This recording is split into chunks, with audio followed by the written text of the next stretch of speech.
接着，我们来看长篇口语表达的题型。长篇的准备时间有1分钟，回答的时间有2分钟。准备时间比短篇长，回答时间也较长，所以回答的内容要准备的比较多，尽量不要讲太短，也不能讲太长，超过2分钟。我们用一个范例题来示范如何准备。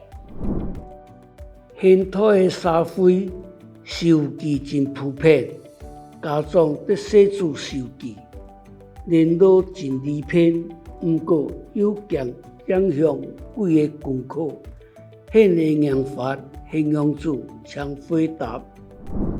好，因的题目按怎样子来思考呢？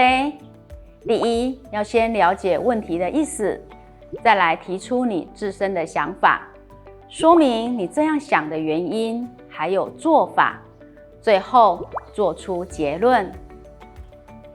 用这样的流程去思考、准备，我们可以这样回答：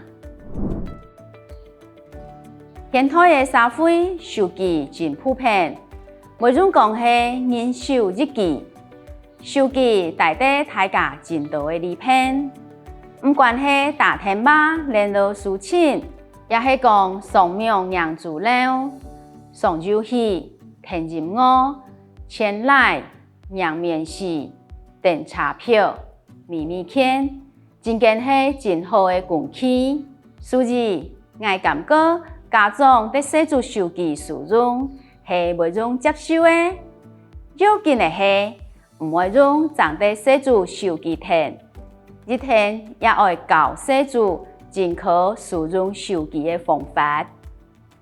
可比讲用手机的时间，日天要有节制，特上游戏嘛唔会用上到填票，日天要遵守约定，因则唔会影响功课。出门当外头，嘛要记得用手机保平安，唔好得夜幕把心。袂用填任务，并送心情，不过嘛唔会用送到无人无家，也是讲影响错披萨。家长在写作手机，在写作填袂错时态，嘛在写作学习自信素养，也是真好的。总是要先填好规矩，也要彻底执行。影响功课的程度是唔会吉太呀。以上就是口语表达长篇题型的准备方式与回答示范。